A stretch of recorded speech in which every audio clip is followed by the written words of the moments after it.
Bismillahirrahmanirrahim. Assalamualaikum warahmatullahi wabarakatuh. Waalaikumsalam warahmatullahi wabarakatuh. Alhamdulillahi wa kafa. Wassalatu wassalamu ala rasulillahil mustafa wa ala alihi wa sahbihi wa man wafa wa ba'd. Izinkan kami mengawali dengan bermohon kepada Allah Subhanahu wa taala, semoga kita semua senantiasa diberikan anugerah kesehatan, kekuatan iman, dan kemampuan menjalani aktivitas berkehidupan dengan baik dan berada dalam ridha Allah Subhanahu wa taala. Selanjutnya, materi yang coba kita gali bersama di kesempatan kali ini adalah terkait dengan halal bihalal.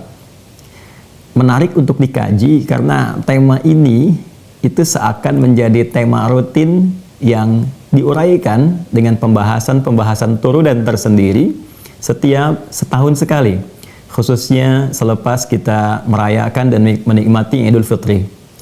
Pertanyaan terbesarnya, apa yang dimaksud dengan halal bihalal itu? Halal itu apa? Kemudian halal ditengahi oleh huruf ba yang punya 14 makna, kata Ibnu Hisham Al-Ansari dalam kitabnya Bughnil Labib, dan dipertemukan lagi dengan halal selanjutnya. Kita akan coba bedah dulu kata halal ini pengertiannya dalam bahasa Arab, karena kata ini tentunya kata yang kita serap dari bahasa Arab yang kita harus ketahui penekanan dan penunjuk makna aslinya secara semantik lugawi. Setelah itu kita akan kaji bagaimana jabaran kata halal ini di dalam Al-Quran sebagai petunjuk kita berkehidupan, dan selanjutnya bagaimana implementasinya dalam kehidupan real yang kita jalani dan kita hadapi. Kata halal ini di dalam bahasa Arab sumber awalnya bersumber atau berakar dari kata al-hillu. Jadi kata kerjanya ahalla yuhillu, kemudian halal, ihlalan wa halalan, dan akar kata utamanya bersumber dari kata al-hillu. Al-hillu ini mulanya adalah sesuatu yang sudah terurai, yang tidak memiliki persoalan. Jadi kalau orang Arab mengatakan ada tali atau benang yang kemudian kusut lalu diurai kembali, lalu kemudian menjadi lurus lagi dan tidak ada kusutnya, itu orang Arab mengatakan hillul mushkilah, hillul ahbal. Persoalannya telah diurai tuntas, talinya telah lurus kembali. Keadaan yang lurus, yang sudah tidak ada persoalannya lagi, itu kemudian disebut, dikembalikan ke dalam bentuk masdarnya, derivasinya berubah menjadi kata halal. Jadi uraiannya disebut dengan hilun, setelah dia lurus, baik, tidak ada masalah lagi, itu disebut dengan halal. Dari sini kemudian di dalam term agama ada istilah halal. Ya, kenapa halal itu ditampilkan? Seakan memberikan kesan bahwa hal-hal yang ingin kita interaksikan dengan konteks berkehidupan itu tidak dipandang bermasalah oleh agama. Jadi nggak ada masalahnya di situ. Sudah terurai, sudah lurus, dan mudah bagi kita untuk diinteraksikan. Nah, sekarang bagaimana Al-Quran menampilkan kata halal di dalam ayat-ayat yang Allah firmankan, dan sejatinya itu adalah petunjuk kita berkehidupan yang mau tidak mau pasti kita akan alami itu. Dan ketika itu ditampilkan, makna dasar ini pasti akan terbawa dalam implementasi kata halal yang dimaksudkan. Boleh jadi dalam kita berkehidupan ada persoalan-persoalan yang benang kusut, yang seperti benang kusut yang memang harus diurai.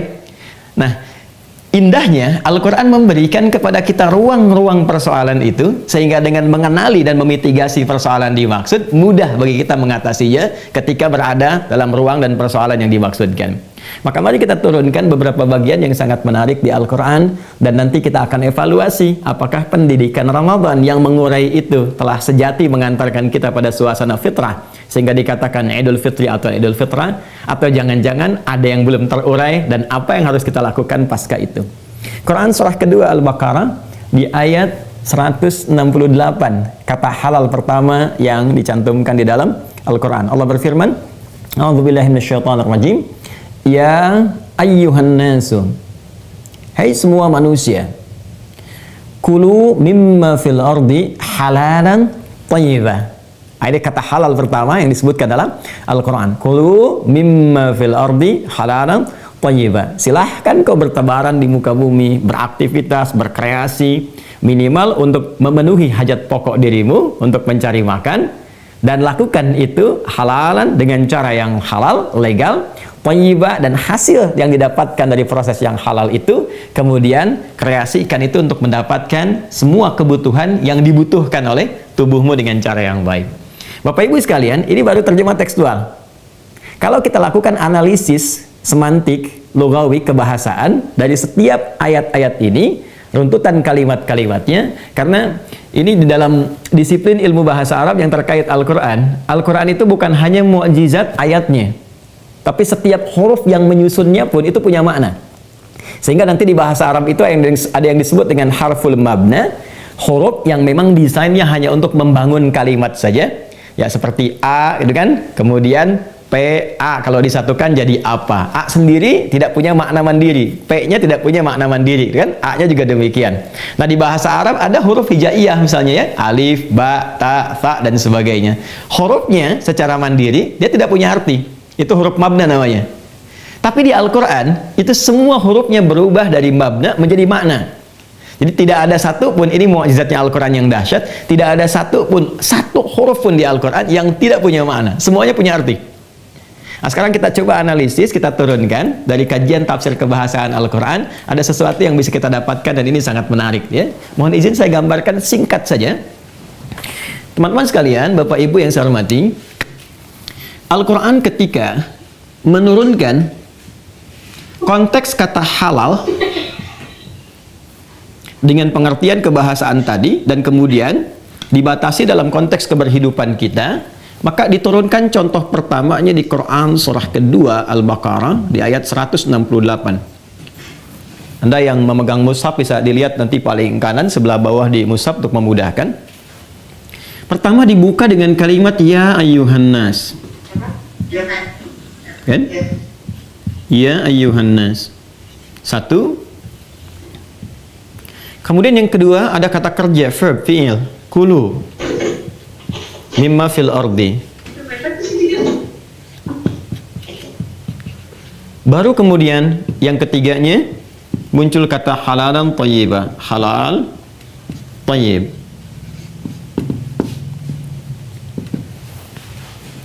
Pertama, dan ini akan sangat menarik ketika kita lakukan pendalaman, ya ayyuhan nas itu terdiri dari 3 unsur kata utama. Satu ya, kedua ayyuha, kemudian annas. Jadi tidak mungkin terjadi konteks halal ini, apalagi kalau kita susun menjadi halal lebih halal. Itu halal lebih halal tidak mungkin terjadi ketika tidak didapati unsur-unsur ini. Mustahil akan ditemukan halal lebih halal. Baik. Sekarang apa saja unsurnya? Ya, kata Al-Quran, ya ayyuhan nas, hei semua manusia. Di dalam Al-Quran, penunjukan terhadap manusia itu setidaknya disebut dengan 5 nama. Ya, secara cepat saya sebutkan. Satu, ada bashar, disebutkan 35 kali di dalam Al-Quran. Yang kedua, ada al-ins, disebutkan sebanyak 18 kali dalam Al-Quran. Ini di Al-Kahf, kalau tadi Qori kita baca sampai ayat terakhir, kan? Qul innama ana basyarum mithlukum. Di situ bashar. Kemudian ada al-ins, 18 kali disebutkan di Al-Quran. Ya ma'syaral jinni wal ins, wa ma khalaqatul jinna wal ins. Kemudian ada al-insan, 65 kali disebutkan dalam Al-Quran. Ada surahnya, surah ke-76, al-insan, hal ata alal insan. Kemudian ada Bani Adam, disebutkan 7 kali dalam Al-Quran. Seperti Quran surah 7 ayat 31, ya Bani Adam khudhu zinatakum inda kulli masjid. Lalu ada An-Nas, ini yang paling menarik. Disebutkan 241 kali dalam Al-Quran. Dan ada surah tersendiri, surah paling favorit umumnya bagi setiap muslim di masa kini, surah ke-114, Qul a'udzu birabbin nas. Saya akan tepikan ini dulu karena bukan term bahasan kita dan membutuhkan waktu yang cukup panjang untuk mengurainya. Saya akan langsung ke sini saja. Seperti diuraikan di awal bahwa setiap diksi dalam ayat Al-Quran, bahkan hurufnya, itu punya penekanan makna tersendiri. Beda ketika disebutkan bashar, al-ins, kemudian ada insan, Bani Adam, sampai ke An-Nas. Menariknya, terjemahan mushaf kita ada yang menerjemahkan dengan yang serupa, semuanya manusia. ketika disebutkan dengan An-Nas, tidak pernah bahkan disebutkan dalam bahasa Arab kata An-Nas kecuali menunjuk kepada konteks manusia dalam hal sifat sosialnya, yang ingin memberikan kesan bahwa manusia itu sepanjang berkehidupan pasti tidak bisa hidup sendiri.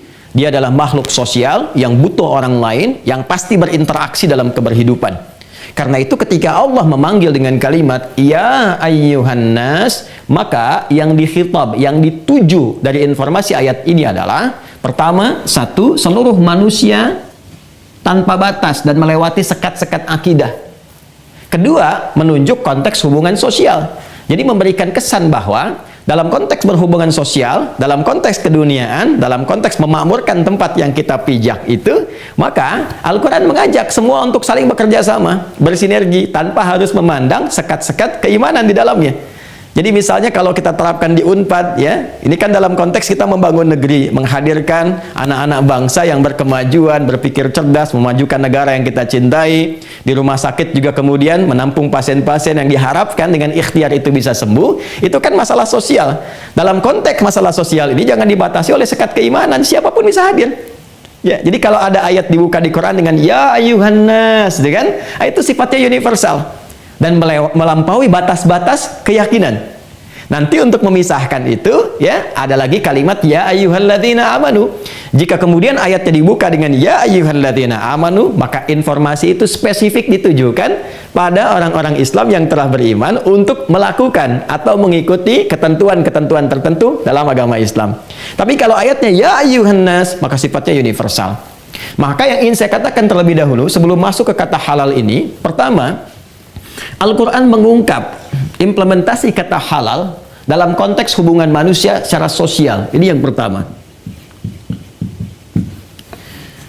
Yang kedua, interaksi sosial ini uniknya dan istimewanya di dalam Al-Quran itu dibuka secara luas, tidak dibatasi oleh satu sekat apapun, dan memberikan gambaran kepada kita bahwa dalam konteks kerjasama kehidupan keduniaan, dalam membangun tempat yang kita pijak atau pekerjaan yang sedang kita kerjakan, ayo bekerja sama, ayo berinteraksi sosial. Dan ini terapannya di hadis sangat banyak sekali. Bagaimana Nabi misalnya berinteraksi dengan orang Yahudi, berinteraksi dengan orang Nasrani, orang Kristen, orang Majusi di sekitaran. Itu dalam konteks membangun negeri di Madinah itu sama-sama. Ya. Walaupun nanti ada ayat-ayat spesifik untuk mengingatkan, ini karakternya begini, ini karakternya seperti ini karakternya demikian, berinteraksinya seperti apa. Itu indahnya Islam. Itu indahnya Islam. Bahkan kita pernah dengar hadis kan, kata Nabi SAW, bahkan kalau anda punya makanan pun, ya, itu kata Nabi, bagi dengan tetanggamu. Anda masak makanan, baunya tercium ke tetangga, bagi dengannya, ya, sekalipun hanya kuahnya saja misalnya. Tapi cara membaca hadisnya jangan sama terjemah, ya. Nanti anda makan opornya, kuahnya dibagi tetangga, ya, bukan begitu pengertiannya. Ya. Pengertiannya, kalaupun anda masak, ternyata yang dimasak kuah, sekalipun itu bagi supaya tidak salah persepsi. Tapi tidak pernah hadisnya mengatakan kalau tetangga anda muslim saja. Tidak. Itu terbuka. Siapapun bisa mendapatkan bagian kasih sayang, interaksi sosial, sepanjang ia berkehidupan di sekitaran kita. Maka tolong dicek teman-teman sekalian. Di Unpad gak semuanya dosen itu boleh jadi orang Islam semua. Mungkin ada yang non-muslim ya. Mahasiswa tidak semuanya muslim semua. Ada non-muslimnya. Dalam konteks khitab ya ayuhan nas, hei ingat, dosen jangan pernah membedakan kalau ada muridnya, siswanya, mahasiswa-mahasiswinya yang mungkin tidak sama keyakinannya. Maka objektif, profesional, berikan ilmu seutuhnya supaya semua mendapatkan hak yang sama. Pun demikian di rumah sakit. Jangan sampai pelayanan berbeda kepada orang Islam yang beriman misalnya dengan yang belum beriman atau non-muslim, ya. Maka berikan pelayanan secara profesional, secara terbuka, secara baik. Itulah spirit yang diambil dalam kata ya ayyuhan nas. Dan ini menariknya, Bapak Ibu sekalian, menggunakan kata ya yang disebutkan 361 kali dalam Al-Quran. Dan fungsinya disebut dengan huruf nida, huruf memanggil dengan semua jarak objek, baik itu dekat, menengah ataupun jauh. Ada 14 huruf panggilan dalam bahasa Arab. Ada a, ada aya, ada ha, dan seterusnya. Tapi yang digunakan di Al-Quran cuma ya, karena paling fleksibel. Jadi bisa manggil yang dekat, jaraknya, yang menengah, jauh, atau untuk minta bantuan. Jadi kalau anda di Arab misalnya sedang umrah, haji, atau tugas yang lain, anda butuh bantuan, anda mau panggil orang, anda tinggal sebut dengan kata ya, misalnya, itu bisa nengok semua tuh. Dengan satu kata ini. Nah, ini menariknya begini. ketika dipanggil, dan ya ini kemudian ditujukan kepada semua manusia tanpa kecuali, lalu ditegaskan dengan ayyuha, disebutkan sebanyak 150 kali dalam Al-Quran.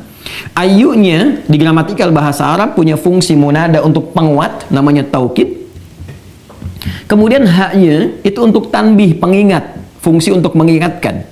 Seakan Allah ingin mengatakan demikian, hei semua manusia tanpa kecuali, baik engkau merasa dekat denganku, menengah ataupun sedang jauh dariku, aku tegaskan ya, penguat, taukid, aku ingatkan ya. Ini, jadi saking pentingnya konteks kehidupan sosial itu yang memang akan menjadikan kehidupan kita lebih nyaman, mendapatkan tujuan dengan cepat dan turunan yang lainnya, itu sampai Allah mengingatkan dengan huruf ini, ya dan ayyuha. Aku ingatkan, aku tekankan, kata Allah, ya, kalian semua tanpa kecuali, kulu mimma fil ardi. Silahkan beraktivitas, menyebar, berkreasi di setiap tempat yang engkau bisa pijak di bumi. Ini mimma itu asalnya dari kata min plus ma, gini, min plus ma. Kalau ma saja itu artinya semua di bumi. Tapi kalau ada min, itu tab'id fungsinya, menunjuk pada sebagian yang bisa dicapai.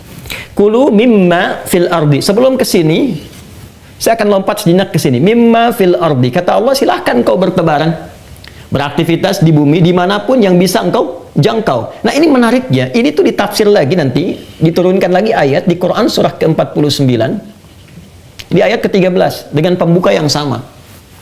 Ya ayyuhan nasu, di sini ya ayyuhan nasu, di sana ya ayyuhan nasu. Inna khalaqnakum min dzakarin wa untha. Kata Allah, hei semua manusia dimanapun kalian berada, ya kan? Baik merasakan dekat denganku, menengah ataupun jauh, aku ingatkan, aku tegaskan, ya, inna khalaqnakum min dzakarin wa untha. Kami ciptakan kalian itu ada yang laki, ada yang perempuan, dan perhatikan ini indahnya, wa ja'alnakum syu'uban wa qabail, dan kami tetapkan pola berkehidupan kalian secara sosial itu akan bersifat komunal, membentuk komunitas-komunitas, syu'uba, ya. Kalau kita tafsirkan sekarang mungkin beda RT, beda RW, gitu kan? Kemudian sampai ke kabupaten, sampai ke provinsi, ya. Di rumah sakit juga kan divisinya bisa beda-beda. Anda bisa memilih divisi A, divisi B seperti tadi yang diungkapkan oleh Pak Direktur. Ya, di kampus juga demikian, ada prodi yang berbeda-beda, fakultas yang tidak sama. Silahkan, kata Allah. Ya, bertebaran, menyebar, dan seterusnya bersinergi. Dan apa yang dilakukan dengan itu? Ini, kulu, untuk beraktivitas, bekerja. Minimal hasil dari pekerjaan itu yang kemudian bisa dikreasikan, ya, bisa kemudian dihasilkan kepentingan-kepentingan tertentu untuk memenuhi hajat pokok kita. Minimal setidaknya untuk bisa makan, kata Quran tuh. Bekerja untuk memenuhi kebutuhan pokok kita. Oke, ini diungkap di lisan kita secara fitrah dengan mengatakan, mau kemana ya, kan? Mencari sesuap nasi, kan? Ya, padahal mungkin yang dicari lebih daripada itu. Nah, ini menariknya, Bapak dan Ibu sekalian. Pertama, sebelum masuk ke kata halal, Allah Subhanahu wa Ta'ala menampilkan pendahuluan yang mengacu kepada halal ini dengan menghadirkan bentuk kata kerja yang dengan pekerjaan itu menuntut kita untuk menebar, ya, menyebar di muka bumi ini, berkreasi, mencari ke setiap tempat untuk beraktivitas. Apa kaitan dengan kata halal? Sebelum masuk kata halal, diurai dulu ini aktivitas pekerjaan kita ini. Jadi seakan-akan memberikan kesan kepada kita, boleh jadi dalam bekerja itu, dimanapun kita beraktivitas. Sekarang mungkin ada yang tugasnya di rumah sakit dengan berbeda-beda bagian-bagiannya, kan? Ada yang di kampus dengan berbeda-beda turunan-turunan programnya secara detail. Ada yang di luar itu semua. Nah, boleh jadi dalam konteks bekerja, beraktivitas itu ada yang dilakukan, yang dikerjakan, yang pekerjaan itu melahirkan hubungan-hubungan mungkin yang tidak harmoni. Ya. Karena itu kata harmoni ini nanti ditafsir di Quran surah ke-49 ayat 13 itu. Lita'arafu, kalian itu menyebar berbeda-beda tempat, aktivitas, syu'uba wa qabaila, bahkan mungkin kata Al-Quran di satu tempat itu pun asalnya sukunya ada yang beda-beda. Qabail itu jamak dari kata qabilah, ya berarti suku. Ya boleh jadi yang tugas di rumah sakit mungkin, ya kita kan Bhinneka Tunggal Ika nih, nggak semuanya dari Jawa Barat kan, walaupun letaknya di Bandung. Mungkin ada yang dari luar, sukunya bisa A, marganya bisa B, dan tapi indahnya lita'arafu. Jadi risalah tertingginya adalah keragaman kita dalam berinteraksi itu, dimanapun kita berada, tujuan akhirnya kata Al-Quran untuk membangun harmoni. yang dengan harmoni itu tercipta melahirkan satu keadaan yang kondusif untuk membangun kemakmuran, kesuksesan, kebaikan bersama. Itu yang disebut dengan ta'arufu. Ya, makanya kehidupan rumah tangga, kenapa langkah awalnya disebut dengan ta'aruf? Ya, ta'aruf itu kan pola awal membangun harmoni, saling mengenal, mengetahui, menyinergikan, dan itu adalah pembuka dari samara, sakinah, mawaddah, dan rahmah. Jadi ketika ini ditarik dalam konteks yang lebih luas, dalam konteks pekerjaan kita, dalam bersosial, bermasyarakat, berbangsa, bernegara, boleh jadi dalam interaksi itu yang seharusnya harmoni, ada yang nggak harmoni. Yang seharusnya senyum, ada yang cemberut. Yang seharusnya sepakat, ya, tiba-tiba ada persoalan, yang dengan persoalan itu mungkin, mohon maaf, hal-hal yang seharusnya tercipta secara baik, secara harmoni, ada kelembutan, kenyamanan, itu tidak terjalin. Maka muncullah kemudian setelah itu kalimat halalan. Seakan-akan memberikan ranah koreksi kepada kita. Coba cek deh interaksi kalian selama berkehidupan. Di semua aspeknya. Ya, mohon izin kita hanya menerjemahkan dan meneruskan apa yang dipesankan dalam Al-Quran. Coba kita cek. Boleh jadi selama ini bertugas, ya mohon maaf yang keluarga besar di rumah sakit, ya, ya coba dicek barangkali ada hubungan di antara pimpinan dan karyawan yang seharusnya harmoni tidak tercapai, ya, atau bahkan sesama divisi, di divisi yang sama ada sekat-sekat yang belum diurai. Pun demikian di kampus atau di pekerjaan sukses, tapi di rumah tangga ada yang belum tuntas. Ya, mungkin saat ini ikut Zoom atau ada di lokasi, ya nyaman dengan teman-teman, rekan-rekan, tapi di rumah belum diselesaikan. Maka kata Al-Quran, coba koreksi lagi, lihat ke belakang. Mungkin dengan pasangan, mungkin dengan anak, mungkin dengan orang tua, atau bahkan ada persoalan yang belum tuntas dengan orang tua, dan orang tua telah mendahului, dengan hanya penyesalan yang bisa terjadi. Coba dicek, kata Al-Quran, tuh halalan, ada nggak yang belum tuntas? Ya, maka kalimat halal itu mahal. Kalimat halal itu tinggi nilainya, ya di sisi Allah Subhanahu Wa Taala. Jadi thayyib itu kondisi ideal, baik untuk kesehatan, untuk keuangan, misalnya materi, untuk kenyamanan di rumah tangga, di pekerjaan, itu nggak mungkin bisa dihasilkan kalau nggak ada halalnya, kalau belum diurai semuanya. Jadi mengurai persoalan untuk melahirkan sebuah ketenangan, itu mahal sekali. Anda mendapatkan thayyib misalnya dalam kemapanan ekonomi, kaya misalnya kan, tapi nggak tuntas masalah halalnya, banyak gelisahnya. Coba pilih mana Pak, Ibu ya? Ini singkat, tapi berkesan nih ya. Silakan pilih mana, kaya tapi gelisah atau miskin tapi tenang. Nggak ada pilihan ketiga, jangan coba-coba, saya cuma berikan dua. Kaya tapi gelisah atau miskin tapi tenang, kan? Ketenangan mahal kan, dan ibadah itu kan yang dicari dari ibadah itu kan ketenangan. Makanya kita latihan tumakninah kan dalam sholat itu ada tumakninah di ruku, tumakninah di sujud. Tumakninah itu kan artinya tenang. Ala bi dzikrillah tatma'innul qulub, demikian kata Allah di Quran surah 13 ayat 28. Dan kita kan ingin hidupnya tenang, meninggalnya juga tenang. Itu panggilan terindah dari Allah, legasi terakhir hidup kita itu ketika dipanggil dalam keadaan tenang. Itu yang dimaksud Quran surah 89 ayat 27 sampai 30. Ya ayyatuhan nafsul mutmainnah. Hei jiwa yang tenang. Karena engkau beraktivitasnya baik, tidak punya banyak masalah, karena tidak ada masalah itu, semua diurai, tidurnya juga tenang, hidupnya juga tenang, bahkan menjelang ke tidur abadi pun yang mengantarkan ke alam kuburnya, dia dalam keadaan tenang. Jadi ketenangan itu mahal. Orang yang gelisah saat tidur pun tak mampu tidur.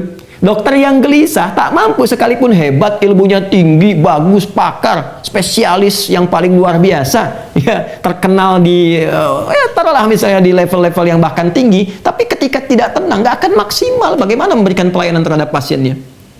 Jadi ketenangan itu penting, mengurai segala yang tersangkut itu, ya, mengurai segala yang kusut itu, ya, dari persoalan kehidupan. Kata Allah itu akan menentukan bagaimana cara kita menatap aktivitas yang akan kita jalani. Jadi halal itu mahal.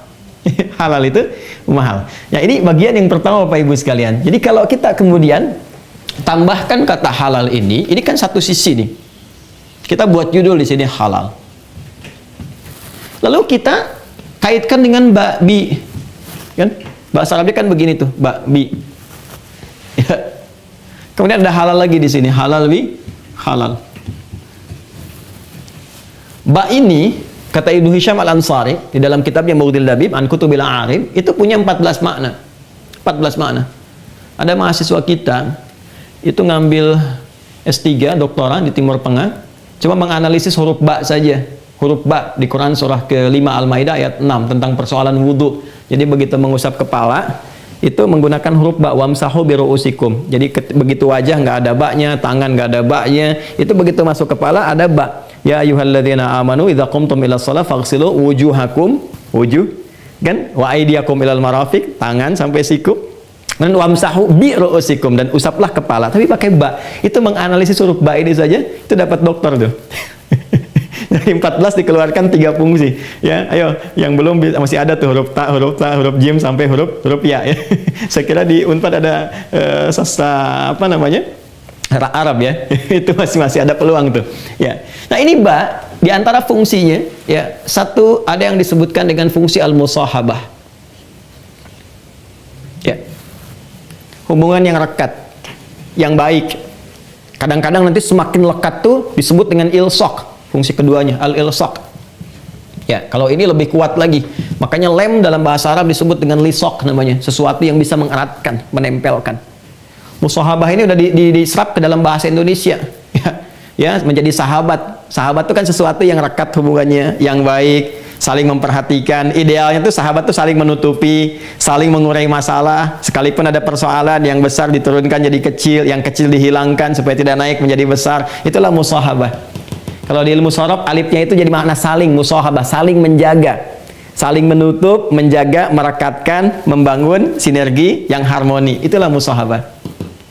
Nah, menariknya ketika kita bangun 2 kalimat, halal 1, halal 2, halal bi halal, ditengahi oleh ba. Artinya di sini ada 2 pihak nih yang ingin kita satukan dan kita rangkai dengan huruf ba. Kalau kita terapkan kemudian unsur makna ini ke sini, misalnya bi-nya musahabah, persahabatan, hubungan yang erat, yang kuat, yang baik, yang harmoni, yang saling sapa, saling senyum, saling mendukung. Boleh jadi coba cek di sekitaran kita. Kalau ini kita nomor 1, coba lihat nomor 2-nya. Langsung pasangkan di rumah. Ada suami dengan istri, ada ayah dengan anak, ibu dengan anak. Status kita yang sedang melihat. Tanyakan pada diri kita di kantor. Ya, siapa rekan kerja kita? Siapa kawan yang berinteraksi keseharian dengan kita? Hei, jangan melihat yang besar di ruangan kita saja. Ada satuan pengamanan yang saat kita masuk memberikan servis yang baik untuk kita, membuka gerbang, mengantarkan minuman, membersihkan tempat kita bekerja sehingga semuanya terlayani dengan baik, nyaman, kemudian kita kerjakan. Coba dicek, adakah yang belum terurai? Sehingga seharusnya kehidupan yang bermusahabah, ta'arufu, terjalin dengan baik, nyaman, pekerjaan dilakukan dengan enak. Tiba-tiba itu semua tidak tercapai karena ada persoalan-persoalan dalam pekerjaan, kesini ke kata kerja, yang boleh jadi karena perbedaan-perbedaan pandangan tertentu, perbedaan-perbedaan mengambil keputusan tertentu, menjadikan peluang-peluang harmoni itu tereduksi sedikit demi sedikit, sehingga yang seharusnya idealnya ada musahabah, ilsaq. Dan ini, awas hati-hati, ba juga bisa diartikan dengan ba sababiyah atau ba hadaf. Ba yang menyebabkan terjadinya sesuatu atau tercapainya sebuah tujuan. Yang harusnya tujuannya punya visi yang sama, ya. Ini mau akreditasi nih di bulan Juni gitu kan. Dan kita sama-sama berdoa mudah-mudahan lancar, baik, hasilnya memuaskan. Tapi kan nggak mungkin itu bisa dicapai kalau nggak ada halal bihalal nih. Nggak ada harmoni, nggak ada satu kesatuan misi untuk mencapai visi yang sama. Kalau satu berbeda, bagaimana harapan ini bisa dicapai? Ingat, harapan itu ketika akan dicapai, itu selalu berjalan dengan ikhtiar. Masih ingat kan teman-teman sekalian filosofinya sa'i itu? Ya, itu semua dalam Islam itu ada maknanya.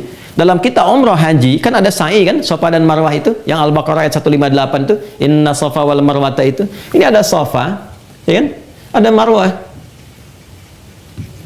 Sayyidah Hajar alaihissalam, Sayyidah Hajar, ibundanya Sayyid Ismail ya alaihissalam, itu kan sangat populer, viral sekali sampai saat ini. Kisahnya hanya dikatakan kepada kita bagaimana beliau mencari air, gitu kan? Tapi kalau kita ambil makna terdalamnya, ini kenapa dinamakan dengan Safa? Kenapa dinamakan dengan Marwah? Marwah itu secara singkatnya adalah satu harapan tertinggi yang ingin dicapai. Itu disebut dengan Marwah namanya. Bisa berarti kehormatan tertinggi yang diraih, atau harapan tertinggi yang ingin dicapai.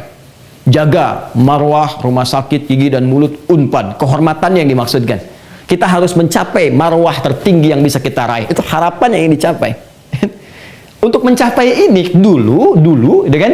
Dulu yang ingin dicapai itu apa? Ada air yang didapatkan untuk bisa diberikan kepada anak tercinta yang kehausan. Boleh jadi sekarang itu bisa berbeda ragamnya. Sekarang mungkin ada harapan B, harapan C, tapi sama konteksnya, ingin mendapatkan marwah. Maka bagaimana memulai untuk mendapatkan ini? Dimulai dengan sofa. Sofa ini kan dari kata tasfiyah asalnya. Tasfiyah itu asalnya begini, menyaring sesuatu yang kotor, sehingga yang hadir tersisa hanya yang bersihnya saja, yang beningnya saja. Jadi kalau Anda misalnya menyaring di minyak misalnya kan, supaya yang jernihnya aja yang muncul, yang kotornya keluar, atau di mineral misalnya pasirnya hilang, tinggal airnya saja yang bagus yang muncul, itu prosesnya disebut dengan tasfiyah.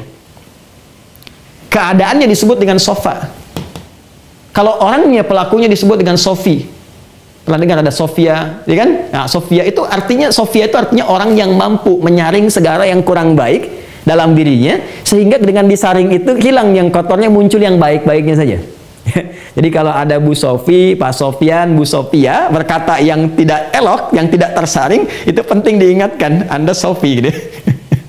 Sifatnya disebut dengan sufi nanti. Jadi sufi yang sejati itu adalah orang yang mampu menyaring keadaan-keadaan kurang baik pada dirinya, sehingga yang keluar itu selalu kesannya mulia, lembut, harmoni, baik. Itu spiritnya, ya, dan itu filosofinya. Kembali ke sini. Untuk mencapai marwah ini, kenapa ini disebut dengan Bukit Sofa? Karena Sayyidah Hajar ketika melihat realitas bahwa anaknya sangat kehausan, membutuhkan air, hal pertama yang dilakukan oleh beliau adalah berpikir positif. Ini mahal loh ilmu ini.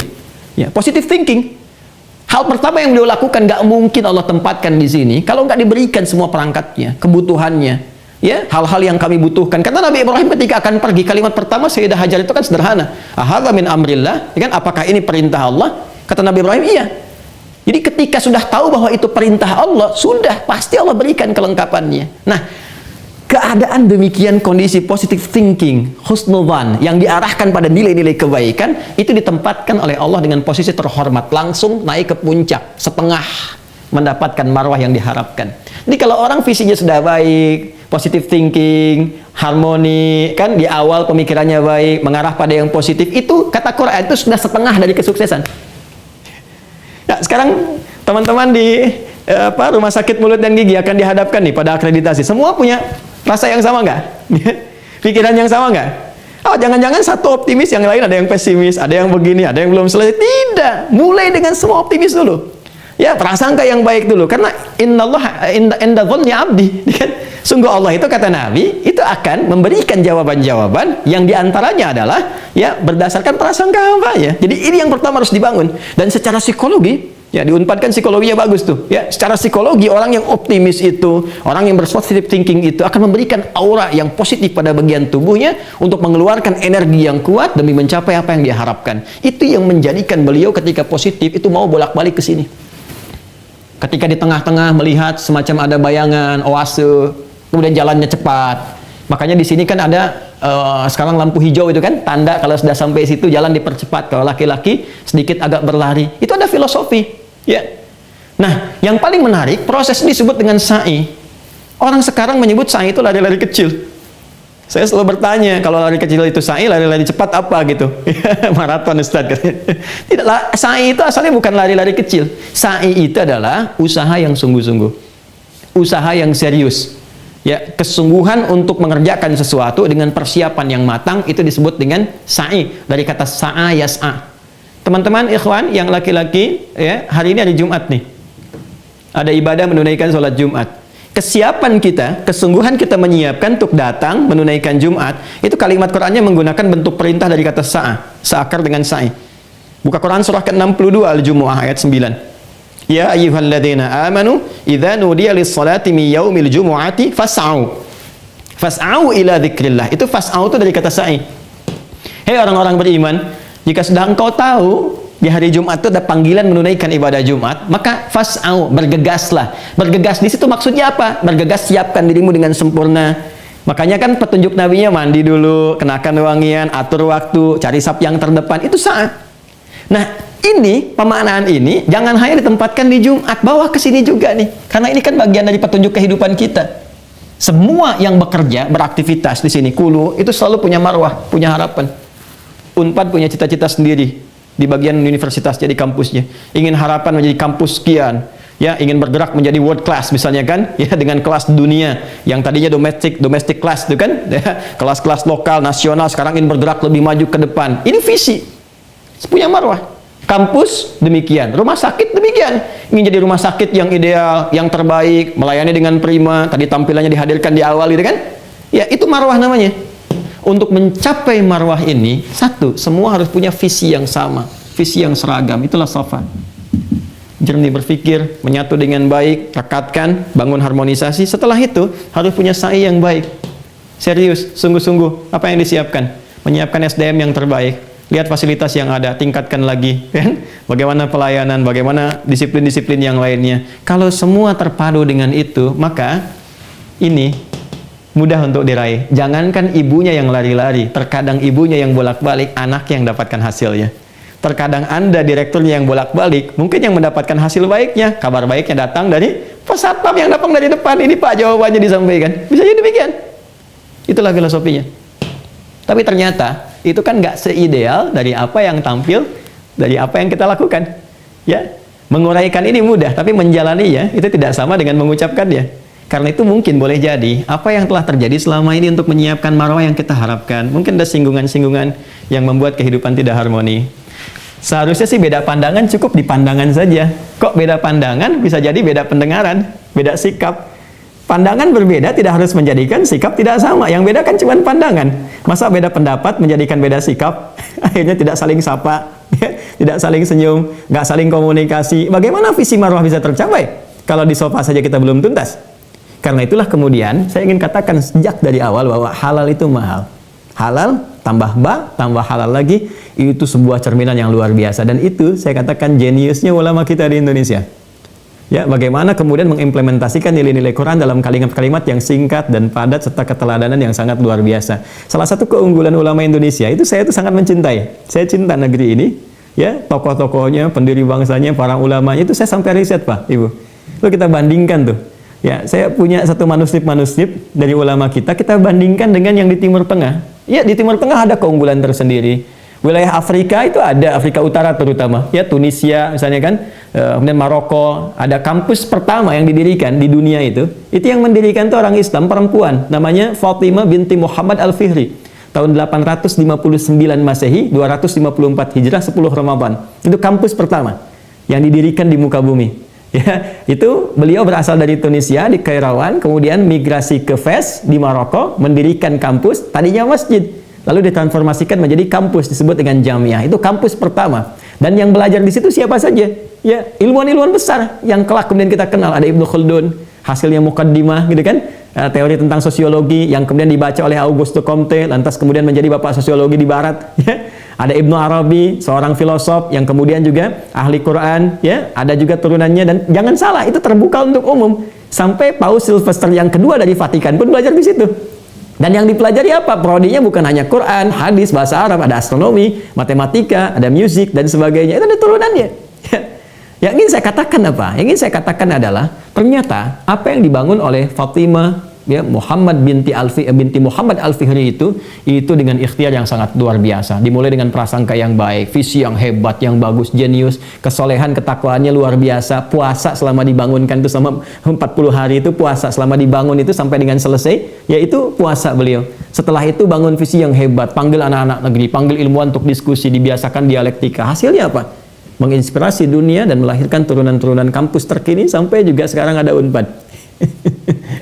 Nah, tapi itu hanya bisa diraih jika apa? Ada halal bi halal. Dan konsepsi itu, ya, sehebat-hebatnya ulama di luar, ya, itu keunggulan mereka tampak melahirkan hazanah-hazanah. Tapi orang kita, ulama kita, itu bisa meramu dan merangkum hazanah tadi dalam bentuk kalimat-kalimat sederhana. Kemudian juga contoh-contoh teladan yang sangat simpel sekali. Coba cek orang tua kita kalau mengajarkan. Udah, kamu ke masjid aja 40 hari, kamu begini, kamu begitu. Kita rindu masa-masa dulu itu. Ya, yang narasi-narasinya ada kelembutan. Kita kenal kalau ada meninggal di 3 bukit masih tahu, ya, masih bisa memberikan kehangatan. Sekarang ada sesuatu yang belum bisa kita urai sepenuhnya. Ada polarisasi, ada hoax, ada ini, ada itu. Ketika Anda memasang tema halal bihalal, maka kita sudah harus komitmen bahwa dengan materi ini semua itu tuntas, selesai, dan kita siapkan untuk meniti masa depan yang lebih baik demi mendapatkan apa? Hasil yang didambakan. Ini bagian pertama. Saya masih punya waktu 13 menit untuk menyempurnakan. Terakhir, bagian kedua. Ternyata hal yang ditempatkan oleh Quran terkait persoalan halal ini ada dua dimensi. Dan dimensi yang ditampilkan pertama kali dimensi kemanusiaan kita, hubungan dengan sesama manusia. Yang kedua, boleh jadi dengan manusia nggak ada masalah, dengan Allah ada persoalan. Boleh jadi dengan manusia nggak ada masalah, dengan Allah ada persoalan. Nah, ini pun ketika Anda mengatakan halal, bihalal, coba cek apa yang belum tuntas hubungan kita dengan Allah Subhanahu wa taala. Yang dengan itu boleh jadi rahmat Allah yang diharapkan belum hadir sepenuhnya. Doa-doa yang kita harapkan idealnya seharusnya terjawab secara teori, kok tidak terjawab? Apa yang belum selesai? Apa yang belum tuntas? Jika di sini persoalannya ada pekerjaan dengan sesama manusia yang mungkin tidak terurai, maka di sini ada hubungan dengan Allah yang mungkin belum tuntas diselesaikan. Maka dimensinya berubah dari hablum minan nas ke hablum minallah, vertikal zonanya. Baik, coba dicek.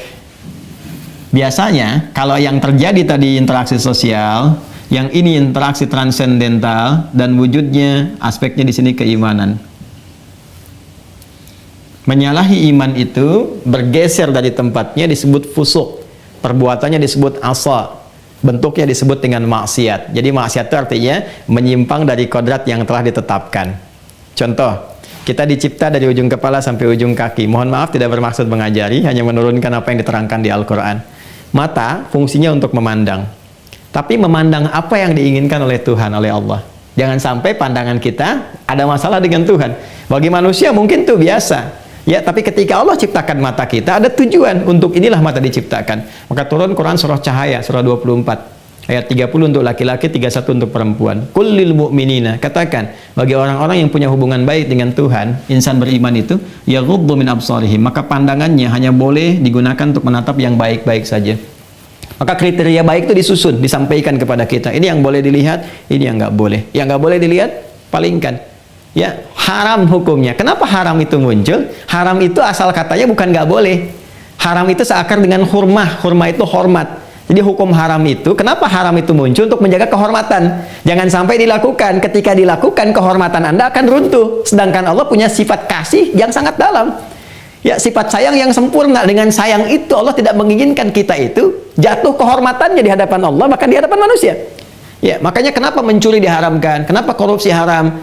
Karena dengan melakukan itu, kehormatan Anda akan runtuh. Anda yang melakukan, kok anak Anda yang dibully.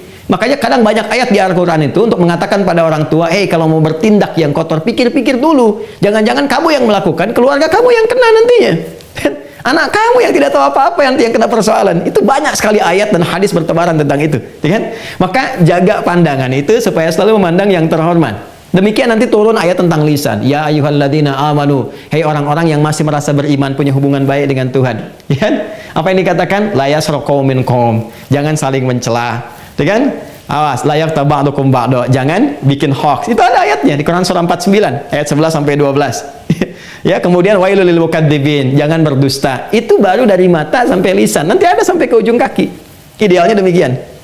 Boleh jadi penyebab harmoni tidak tercapai dalam konteks ibadah sosial adalah pelanggaran terhadap hukum-hukum transendental yang telah Allah tetapkan sebelumnya. Lisan harusnya berkata baik, ada yang kotor keluar, itu ditujukan pada lawan bicara kita. Melanggar ketentuan Tuhan, pada saat yang sama memecah harmoni dalam kehidupan sosial. Alih-alih melangkah pada tempat yang baik, mampir ke tempat-tempat yang tidak baik. Dan itu kemudian menjadikan kehormatan kita runtuh di hadapan Allah dan persoalan dengan manusia. Mungkin itu terjadi. Nah, yang paling menarik, Allah menanamkan potensi kebaikan dalam jiwa terdalam kita. Ini bagian terakhir yang ingin saya sampaikan, yang bisa mengarahkan dan membimbing kita agar tetap berjalan di dalam rel yang sangat ideal, baik hubungannya dengan Allah dan baik hubungannya dengan manusia. Potensi itulah yang disebut dengan takwa namanya. Takwa itu ada di Quran surah ke-91 ayat 7 sampai 10.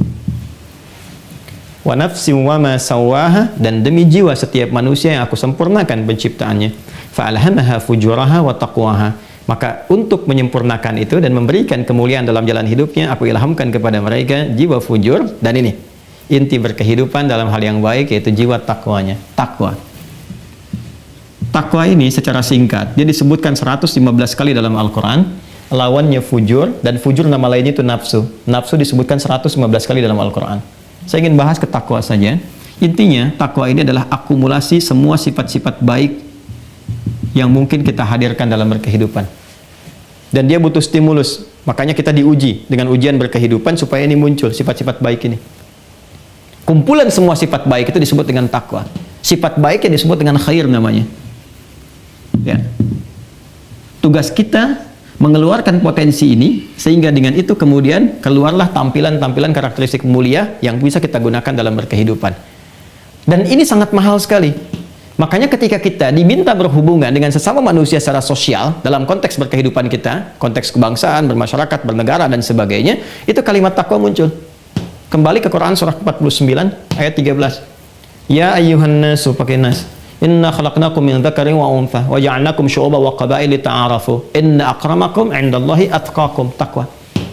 Hai semua manusia, aku ciptakan kalian ada laki-laki, ada perempuan, kalian menyebar di berbagai tempat, beraktivitas di berbagai ragam aktivitas yang mungkin berbeda satu dengan yang lainnya. Aku jadikan semua itu supaya kalian harmoni, membangun kehidupan yang harmoni, menyinergikan satu dengan yang lainnya untuk mencapai kemakmuran yang kalian harapkan. Tapi ingat, semua perilaku yang terbaik dalam mewujudkan itu adalah siapa yang paling tinggi bisa menampilkan sifat takwanya. Inna akramakum 'indallahi atqakum. Sepanjang kita mampu menampilkan akumulasi kebaikan dalam berkehidupan, itu pasti akan ideal dalam berkehidupan. Nah, akumulasi baik itu disebut takwa. Detailnya ada khair. Jenisnya apa? Jujur itu khair. Sabar itu khair. Rendah hati, tawadhu itu khair. Disiplin itu khair. Akumulasi semua ini sifat baiknya disebut dengan takwa. Nanti lawannya itu sebetulnya lebih tepat kepada katalis ya, yang mempercepat lahirnya ini. Itu disebut dengan fujur, itu yang ada di nafsu, yang mengeluarkan su. Itu di Quran surah ke-12 ayat 53. Wa ma ubarri'u nafsi innan nafsa la'amaratun bisu, la'amaratun bisu. Nafas ketemu su menjadi nafsu. Ini lawan dari sini. Kalau di sini ada jujur, di sini ada dusta. Di sini ada sabar, di sini ada amarah. Di sini ada tawadhu, di sini ada sombong. Demikian seterusnya. Yang kita munculkan tuh yang ini. Yang ini kita tekan. Karena itu, sering kita diminta oleh Allah membangun hubungan baik dengan Allah dalam bentuk ibadah. Cara kita membangun hubungan baik dengan Allah disebut ibadah namanya. Ya, ibadah. Ibadah itu cara kita mengisi jalan yang terhubung kepada Allah. Jalan besar lebar yang menghubungkan sesuatu disebut dengan syariah namanya, bahasa Arabnya. Syariah. Jalan dalam agama yang menghubungkan kita secara vertikal menuju kepada Allah Subhanahu wa taala itu disebut dengan syariat namanya. Syariat. Isi syariatnya ibadah.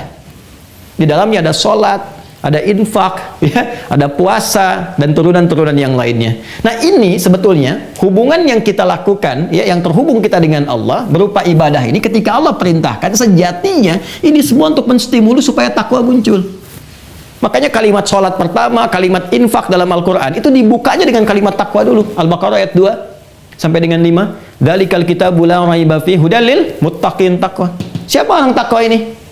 Ya, adalah orang-orang yang berlatih dengan iman, alladzina yu'minuna bil ghaib, untuk menyambungkan diri dengan Allah, wa yuqimunas shalah. Makanya filosofi sholat itu ketika dilakukan bukan sekedar ibadah, tapi mengeluarkan potensi takwa yang bisa dipakai dalam konteks kehidupan sosial. Karena itu kalau orang sholatnya bagus, terbebas dia dari sumber keburukan. Itu yang dimaksud di Quran surah 29 ayat 45. Inna sholata tanha anil fahsya wal munkar. Kalau orang sholatnya benar, dia bisa mencegah dari dua sumber keburukan, fahsya dan munkar. Gak ada yang ketiga. Fahsya itu yang bersumber dari syahwat, pornografi, porno aksi, LGBT, kata-kata jorok, kotor. Munkar itu yang diingkari, ditolak oleh hati, sumbernya nafsu perut dan akal. Menipu, merampok, membunuh, membegal, bikin hoax, ya, dan sebagainya, itu mungkar namanya. Jadi kalau orang sholatnya benar, kata Al-Quran, idealnya dia menjadi baik. Makanya dari kecil dididik sholat kita, usia 7 tahun sholat, kan? Ada hadis yang viral itu.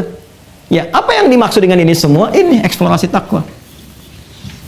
Dan puncak semua itu, nanti ada sholat, ada infak, wa mimma razaqnahum yunfiqun, ada interaksi dengan Al-Quran, ayat 4-nya, walladzina yu'minuna bima unzila ilaik, sampai ujungnya ayat 5. Ulaika ala hudan min rabbihim wa ulaika humul muflihun. Orang-orang yang mampu mengeksplorasi takwanya sehingga hadir sifat-sifat baiknya, maka itu cenderung bahagia hidupnya. Dan puncak latihan ini semua yang bisa dilakukan di setiap tempat, tidak terbatas di ruang tertentu, itu adalah puasa Ramadan, siam Ramadan. Karena itu panggilan puasa dibuka dengan kalimat iman dan diakhiri dengan takwa. Al-Baqarah 183. Ya ayyuhalladzina amanu kutiba alaikumussyam kama kutiba alal ladzina min qablikum la'allakum tattaqun. Hai semua insan yang beriman, diwajibkan atas kalian menunaikan ibadah siam, puasa, maksudnya Ramadan, syahrul Ramadan alladzi unzila fihil Qur'an. Sebagaimana orang dulu juga diwajibkan oleh Allah untuk berlatih dalam puasa itu dengan mengoptimalkan ibadah. Untuk apa? La'allakum tattaqun, supaya saat puasa itu engkau bisa melatih dirimu dan menampilkan takwa secara paripurna. Karena itulah semua jenis ibadah yang bisa kita kerjakan di setiap ruang dan waktu. Setiap ruang dan waktu itu artinya melampaui batas-batas tempat tertentu. Kalau haji kan di Mekah saja, kan? Tapi kalau ini bisa dikerjakan orang Mekah, orang Madinah, orang Indonesia, ya, orang Bekasi, orang Bandung dan seterusnya. Ya, itu puasa. Bukankah saat puasa kemarin kita banyak mengaji, banyak infak, ya kan? Saat puasa banyak sholat dan turunan lainnya. Seharusnya semua itu mengembalikan kita kepada kondisi ideal, merubah kita jadi lebih baik.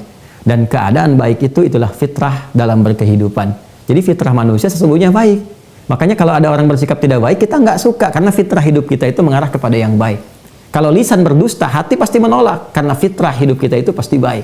Ini yang dimaksudkan pengajaran agama mendorong kepada wujud fitrah tampil dalam berkebaikan. Maka ditutup dengan Quran surah ke-30 Ar-Rum ayat 30. Fa'aqim wajhaka lid-dini hanifa fitratallahi allati fataran nasa 'alaiha. An-Nas. Hadapkan dirimu patuh pada pedoman ad-din, agama yang disampaikan dengan cara yang lurus, kerjakan dengan cara yang benar. Kalau serius sungguh-sungguh, maka engkau akan kembali kepada fitrah. Fitrah itulah keberagaman yang benar, yang lurus, yang mengeluarkan potensi takwa yang bisa mendukung engkau hidup harmoni dalam berkehidupan. Nah, sekarang kembalinya kita kepada fitrah itu ditandai dengan munculnya satu Syawal yang kita sebut dengan Idul Fitri. Fitri itu asalnya makan. Kembali makan dari kata futur yang tadinya nggak makan jadi makan lagi, ya kan? Itu kembali kepada makan. Makanan pertama yang kita konsumsi disebut futur, kata dasarnya fitri. Jadi Idul Fitri itu maksudnya kembali makan lagi yang sebelumnya kita nggak makan di awal pagi. Makanya yang nggak punya makanan untuk dimakan disupport lewat zakat fitri, ya kan? Nah, karena itu kesan halal bihalal yang dibangun pertama kali itu pasti ada makanan, umumnya kan demikian. Ya, ada makanan, itu udah fitrah. Tapi ingat kata Ibnu Abbas, kesan fitri itu bukan hanya makan. Kebolehan makan itu ketika dimakan gak ada masalah. Ketika tidak ada masalah, maka kembali kepada halal. Halal itulah yang mengembalikan kita kepada fitrah. Maka kata Ibnu Abbas radhiyallahu ta'ala anhuma, secara fisikalnya adalah fitri makanan, tapi secara spiritualnya mengembalikan kepada fitrah, karena itu disebut dengan Idul Fitrah. Orang tua kita ingin mengecek betul nggak kembali kepada fitrah atau ada yang belum diurai, maka dikonsepsikanlah kemudian rumusan halal bi halal untuk memastikan kita benar-benar kembali kepada kondisi yang harmoni, fitrah, dan terurai segala sekat yang mungkin terjadi dalam berkehidupan. Saya kira itu materi yang bisa saya sampaikan terkait halal bi halal.